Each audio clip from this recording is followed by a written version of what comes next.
और खबर उत्तराखंड में आपका स्वागत है। मैं हूं आरिश अजहर, आपके साथ रुक करेंगे इस वक्त की हेडलाइंस पर।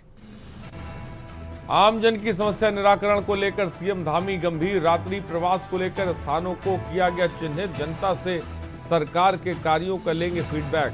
प्रदेश में ईएसआईसी अस्पताल खोलने के मानकों में ढील देगी सरकार।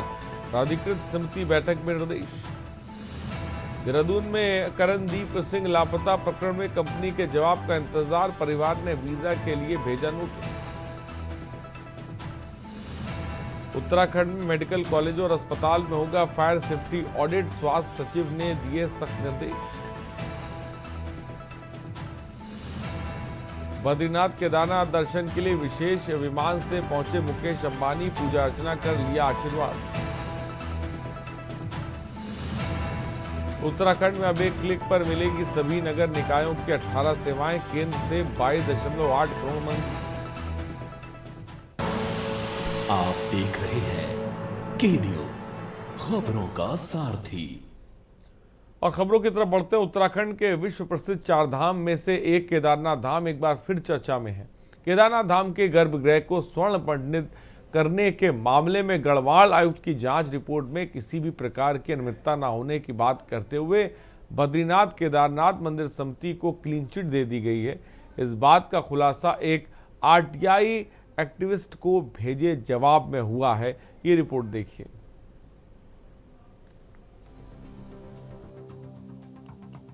केदारनाथ के गर्भगृह को स्वर्ण मंडित करने का मामला एक बार फिर राजनीतिक रंग ले चुका है, जबकि गढ़वाल आयुक्त की जांच रिपोर्ट में किसी भी प्रकार की अनियमितता न होने की बात कहते हुए बद्रीनाथ केदारनाथ मंदिर समिति को क्लीन चिट दे दी गई है। फिर भी कांग्रेस और बीजेपी के बीच इस मुद्दे पर आरोप प्रत्यारोप का दौर जारी है। पूर्व कांग्रेस प्रदेश अध्यक्ष और बीकेटीसी के पूर्व अध्यक्ष गणेश गोदियाल ने बीजेपी नेता और बीकेटीसी के पूर्व अध्यक्ष अजेंद्र अजय पर गंभीर आरोप लगाए हैं। केदारनाथ मंदिर के गर्भगृह को साल 2022 में स्वर्ण मंडित किया गया था और तभी से सोने और उससे जुड़ी प्रक्रियाओं को लेकर विवादों का सिलसिला जारी है। अब कांग्रेस नेता और बीकेटीसी के पूर्व अध्यक्ष गणेश गोदियाल ने नया आरोप लगाया कि केदारनाथ की शिला को दिल्ली ले जाने का काम तत्कालीन बीकेटीसी अध्यक्ष अजेंद्र अजय ने मुख्यमंत्री के आदेश पर किया था। गणेश गोदियाल ने कहा कि यह शिला केदारनाथ की आस्था और सम्मान का प्रतीक है और जब तक इसे वापस नहीं लाया जाएगा वे इस मुद्दे को उठाते रहेंगे। वहीं दूसरी ओर पूर्व बीकेटीसी अध्यक्ष अजेंद्र अजय ने सभी आरोपों को सिरे से खारिज कर दिया। उन्होंने कहा कि गणेश गोदियाल बार बार एक ही बात दोहराते हैं और बिना किसी प्रमाण के मीडिया में सनसनी फैलाने का काम कर रहे हैं। अजेंद्र अजय का कहना है कि अगर गणेश गोदियाल के पास कोई सबूत है तो वो सक्षम प्राधिकरण या अदालत में जाएं। उन्होंने बताया कि अब गणेश गोदियाल की चुनौती स्वीकार कर ली गई है और जल्द ही उनके खिलाफ मानहानि का मुकदमा दर्ज किया जाएगा।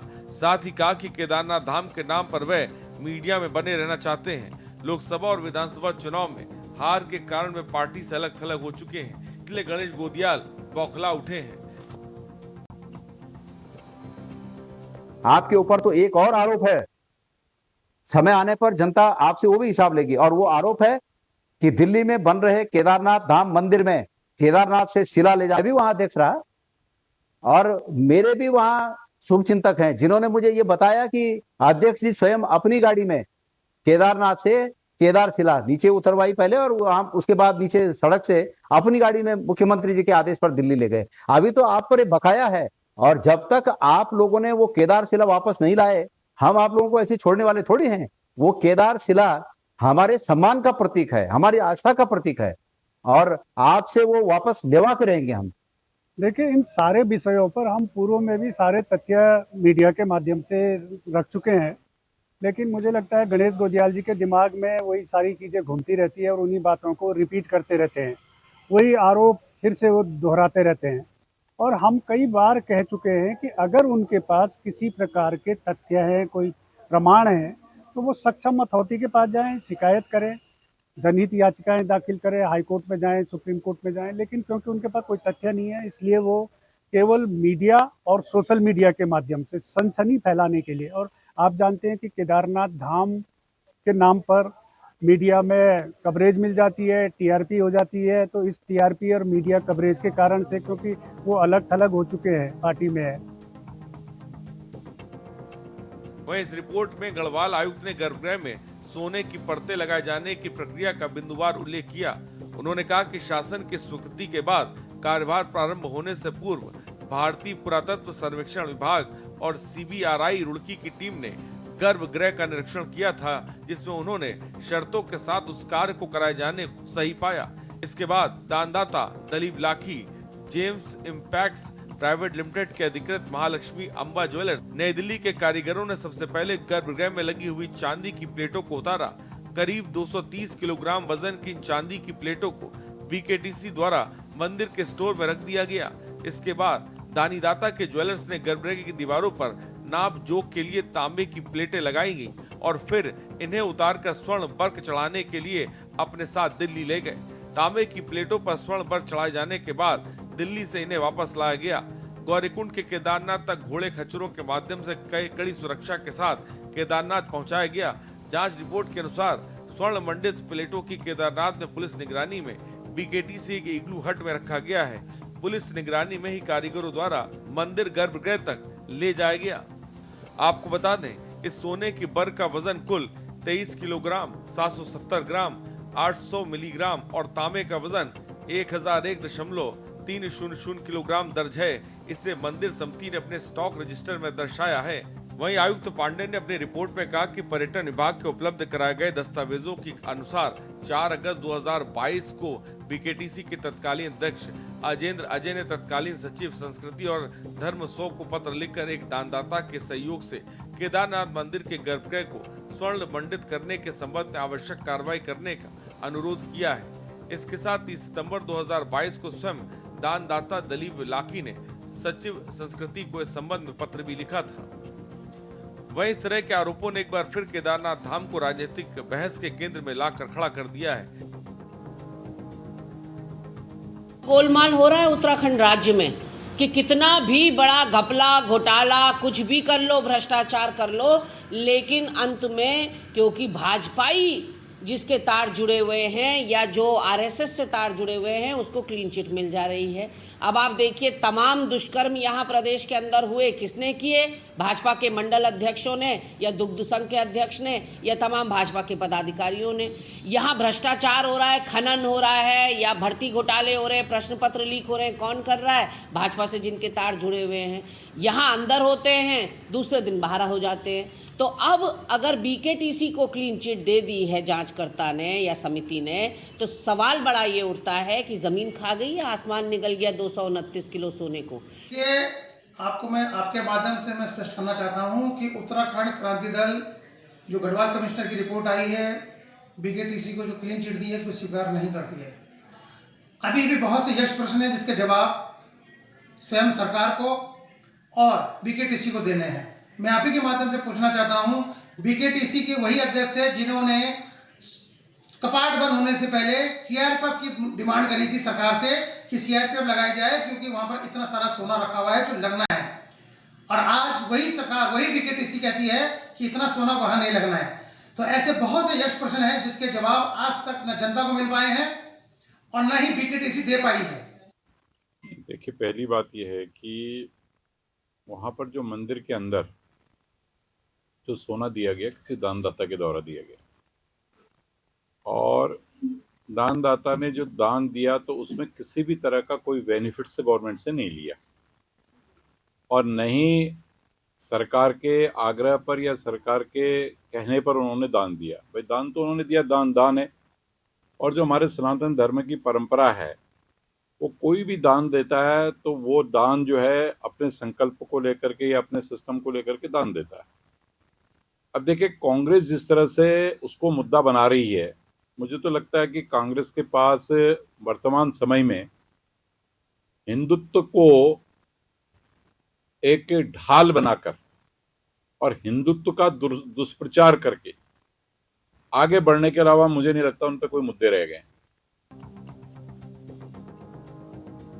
जहां एक और कांग्रेस इसे आस्था से जुड़ा मुद्दा बता रही है, वहीं बीजेपी इसे निराधार और राजनीतिक हताशा से प्रेरित कह रही है। सवाल ये है कि आस्था के मुख्य केंद्रों पर राजनीति या भ्रष्टाचार की बात कहना सही है। वहीं अब अपनी बेगुनाही को लेकर भाजपा के BKTC पूर्व अध्यक्ष ने एक बार फिर मानहानि का मुकदमा दर्ज करने के बयान पर राजनीति में हलचल पैदा कर दी है। Uttarakhand desk report.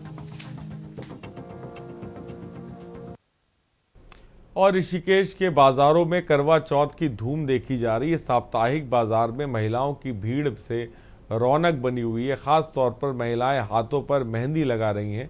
त्रिवेणी घाट पर दर्जनों मेहंदी आर्टिस्ट महिलाओं के हाथों पर मेहंदी लगाने को लेकर काफ़ी उत्साह में हैं।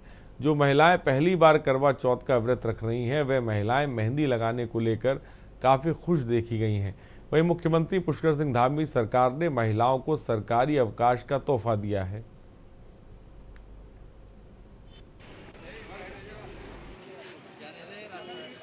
करवा चौथ का महापर्व है, जिसे महिलाएं, सुहागिन महिलाएं बड़े धूमधाम से मना रही हैं। बाजारों में रौनक सजी हुई है, साजो सज्जा का सामान खरीदा जा रहा है और मुख्यमंत्री पुष्कर सिंह धामी ने भी महिलाओं को उपहार दिया। आज विशेष तौर पर छुट्टी घोषित की है स्कूल की। हमारे साथ महिला आयोग के अध्यक्ष कुसुम गढ़वाल जी, इनसे बात करते हैं कि महिलाओं के लिए उपहार कितना महत्वपूर्ण है।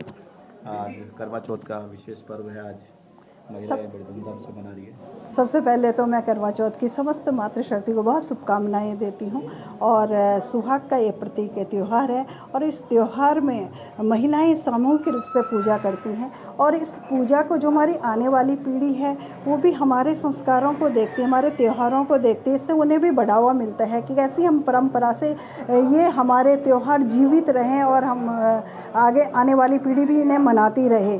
और सबसे पहले तो मैं माननीय मुख्यमंत्री जी पुष्कर सिंह धामी जी का बहुत आभार व्यक्त करती हूँ कि उन्होंने मातृशक्ति का सम्मान किया है और उन्होंने उत्तराखंड में जो मातृशक्ति जो सर्विस में है और उन सबको आज का छुट्टी घोषित की है, अवकाश घोषित किया है। तो आभार समस्त मातृशक्ति की तरफ से मैं उन्हें आभार व्यक्त करती हूँ, धन्यवाद भी करती हूँ और शुभकामनाएं भी देती हूँ कि आप समय समय में मातृशक्ति के लिए बहुत संवेदनशील रहते हैं और मातृशक्ति के जैसे ही आपको लगता है कि ये महिलाओं का विषय है तो उसे आप बहुत संवेदनशीलता से उसको लेते हैं, इसलिए बहुत शुभकामनाएं देती हूँ। बिल्कुल, देखिए आज विशेष तौर पर महिलाओं का दिन है, करवा चौथ है और सुहागिन महिलाएं पति की लंबी आयु के लिए आज व्रत रखती हैं और जैसे ही चंद्रमा की रोशनी धरा पर बिखरती है उसी के साथ उनका व्रत भी खुलता है। ऋषिकेश से बसंत कश्यप, के न्यूज़ इंडिया। लीडरशिप का एक कैंप यहाँ पे चल रहा है रानीबाग में, जिसमें अलग अलग डायरेक्टरेट से कैडेट्स यहाँ पे आए हुए हैं और एनसीसी का। और कुमाऊं से खबर, कमिश्नर दीपक रावत ने रानीबाग स्थित एनसीसी 89 बटालियन में चल रहे ट्रेनिंग कैंप का निरीक्षण किया। उसने कैंप में उत्तराखंड, हिमाचल, पंजाब, जम्मू कश्मीर और चंडीगढ़ से आए एनसीसी कैडेट्स लीडरशिप कैंप का प्रशिक्षण प्राप्त कर रहे हैं। कैंप पहुंचने पर कमिश्नर दीपक रावत को एनसीसी के कैडेट्स ने गार्ड ऑफ ऑनर दिया। इस दौरान उन्होंने प्रशिक्षण ले रहे युवाओं से संवाद किया और उन्हें जीवन में अनुशासन, नेतृत्व क्षमता और राष्ट्र सेवा के प्रति प्रेरित किया। कैडेट्स ने कमिश्नर से अनेक सवाल पूछे जिनका उन्होंने प्रेरणादायक उत्तर देकर युवाओं को उत्साहित किया। लीडरशिप का एक कैंप यहाँ पे चल रहा है रानीबाग में, जिसमें अलग अलग डायरेक्टरेट से कैडेट्स यहाँ पे आए हुए हैं और एनसीसी का योगदान लीडरशिप में अलग अलग क्षेत्रों में पहले से बहुत अहम रहा है और यहाँ पे जो कोर्स कंटेंट है उससे मैं बहुत इम्प्रेस हुआ हूँ। एक तो इसमें एसएसबी का ओरिएंटेशन यहाँ पे बच्चों को बताया गया, कैडेट्स को। इसके साथ ही आज की तारीख में जो बहुत ही अहम चीज़ें, अहम डेवलपमेंट्स हो रहे हैं, जैसे कि साइबर क्राइम को लेकर अवेयरनेस, उसके साथ ही यहाँ पे ड्रोन फ्लाइंग, सर्वाइवल कोर्स, ऐसी सभी चीज़ें जो ज़िंदगी में तो काम आएंगे ही, साथ ही साथ अलग अलग क्षेत्रों में हमारे कैडेट्स जब जाएंगे, ज़रूरी नहीं कि सब डिफेंस फोर्सेज में जाएं।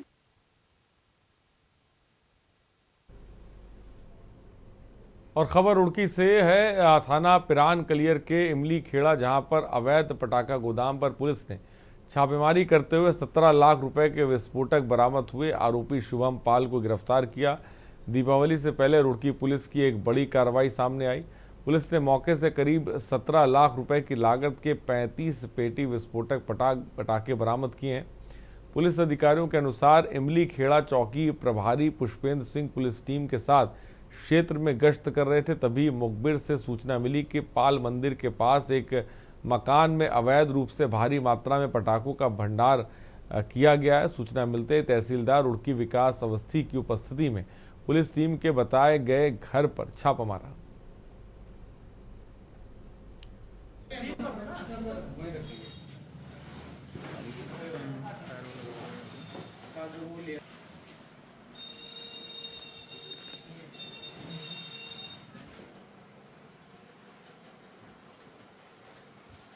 में जो अवैध रूप से पटाखों के गोदाम बनाए गए हैं या पटाखों का निर्माण किया जा रहा है, ऐसी सूचनाएं पुलिस को लगातार मिलती रही हैं। इसमें पुलिस और प्रशासन की संयुक्त कार्रवाई में अलग अलग जगह पे हमारे द्वारा कार्रवाइयाँ की गई, छापेमारियाँ की गई थी। इसमें पिरान कलेर में एक बड़ी कार्रवाई करते हुए हमारे इमली खेड़ा क्षेत्र में एक घनी आबादी क्षेत्र में एक घर में करीब काफ़ी बड़ी संख्या में अवैध पटाखों का निर्माण किया जा रहा था।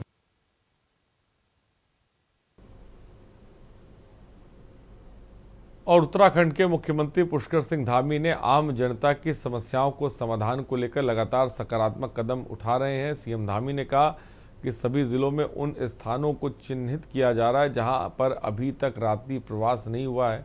उन जगहों पर जनता के बीच पहुंचकर उनकी समस्याओं के समाधान के साथ जनता से सरकार के कार्यों की फीडबैक भी लेंगे।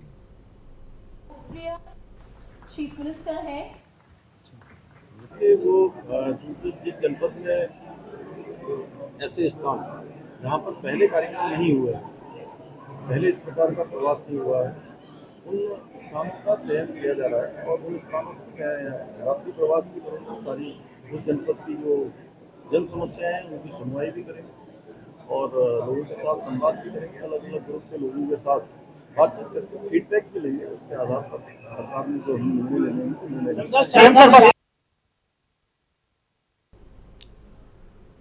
और देहरादून के सुद्धोवाला स्थित निजी शिक्षण संस्थान BFIT से एक सनसनीखेज खबर सामने आई है, जहां बीटेक प्रथम वर्ष की एक छात्रा ने हॉस्टल के कमरे में फांसी लगाकर आत्महत्या कर ली। घटना गुरुवार दोपहर की बताई जा रही है। पंजाब निवासी 17 वर्षीय छात्रा BFIT के गर्ल्स हॉस्टल में रहकर बीटेक की पढ़ाई कर रही थी और बताया जा रहा है कि सुबह वे अपनी रूममेट्स के साथ कॉलेज गई थी, लेकिन पहली क्लास के बाद वापस लौट आई। दोपहर में जब बाकी छात्राएं लौटी तो कमरे का दरवाज़ा अंदर से बंद मिला। काफ़ी देर तक कोई जवाब ना मिलने पर उन्होंने स्टाफ को सूचना दी। इसके चलते मौके पर पहुंची प्रेमनगर और थाना पुलिस ने दरवाज़ा तोड़कर अंदर प्रवेश किया। छात्रा दुपट्टे के सहारे फंदे से लटकी मिली। पुलिस तुरंत उसे अस्पताल लेकर पहुंची, लेकिन डॉक्टरों ने उसे मृत घोषित कर दिया है। फिलहाल सुसाइड नोट मिला है। पुलिस मामले की जाँच कर रही है।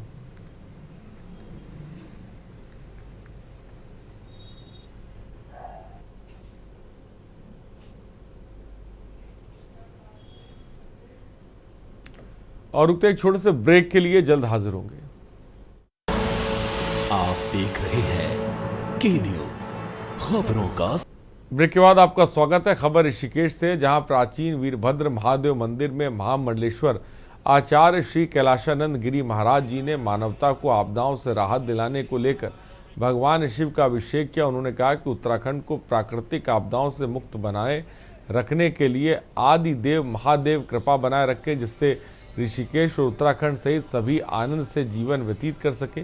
कार्यक्रम में मंदिर के व्यवस्थापक रघुवीर गिरी, विधानसभा अध्यक्ष ऋतु खंडूरी व महिला आयोग के अध्यक्ष कुसुम कंडवाल सहित बड़ी संख्या में अन्य श्रद्धालु मौजूद रहे। बहुत ही आनंद लगा। वीरभद्र मंदिर पहुंची, काफ़ी समय से मन था आने का, लेकिन शायद बाबा का बुलावा आज ही का था और अचानक ही रुद्राभिषेक भी हो गया, तो बहुत ही आनंद आया। महत्ता है यहाँ के शिवलिंग की और मंदिर की। पौराणिक मंदिर है हमारा, तो कभी भी किसी भी मंदिर में आके वैसे ही खूब अच्छी एनर्जी मिलती है। क्योंकि वीरभद्र महादेव बहुत प्राचीन महादेव हैं यहाँ, और यहाँ की परंपरा बहुत प्राचीन है और हमारे अखाड़े का ये मूल आश्रम है। और यहाँ वीरभद्र महादेव, पिपलेश्वर महादेव, दो महादेव बहुत प्राचीन हैं। तो आज वीरभद्र महादेव के महंत राजगिरी जी ने और यहाँ के जो व्यवस्थापक हैं रघुवीर गिरी जी महाराज, दोनों ने मिल करके कार्यक्रम रखा।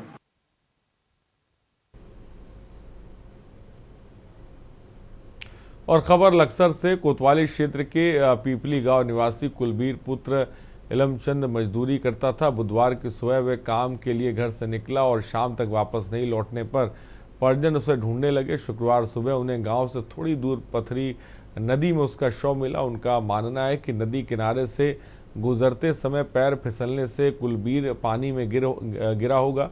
इसी में डूबकर उसकी मौत होगी और सूचना पर पहुंची पुलिस ने शव को कब्जे में लेकर पोस्टमार्टम के लिए भेज दिया है।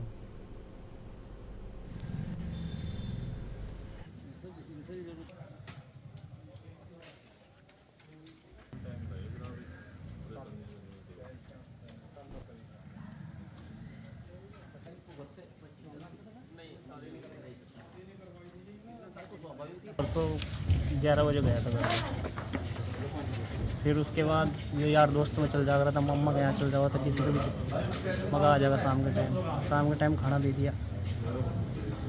ये सुबह को उठे हम जब घर नहीं आया, मगर आ जा कहीं रुक जाओ, उससे पहले भी रुका था।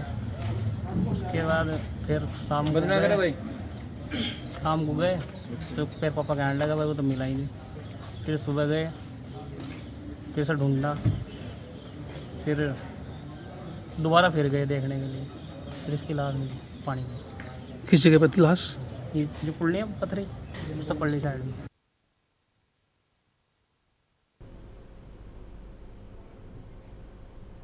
विकासनगर में नियम विरुद्ध संचालित स्पा सेंटरों और होटलों के खिलाफ रुद्र सेना संगठन ने जोरदार प्रदर्शन किया। संगठन ने प्रशासन से तत्काल कार्रवाई की मांग करते हुए चेतावनी दी कि अगर कार्रवाई नहीं हुई तो आंदोलन और भयानक होगा।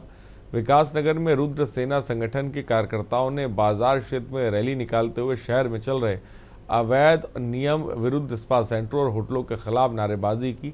साथ ही आरोप लगाए कि स्पा सेंटरों में कुछ होटलों में जबरन युवतियों और महिलाओं को अनैतिक देह व्यापार के धंधे में उतारा जा रहा है।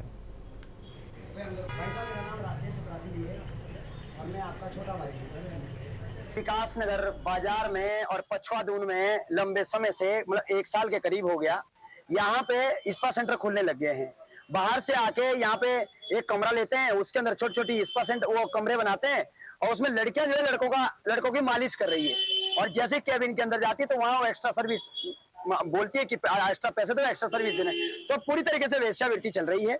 इसलिए हमने शासन प्रशासन से भी निवेदन किया है बहुत सम्मान के साथ, और जितने भी होटल है विकासनगर के, आपसे भी हम लोगों ने एक सहयोग मांगा है। फूल की माला हम लोगों ने लाई है, हम लोगों ने गुलाब के फूल की कलियां लाई है।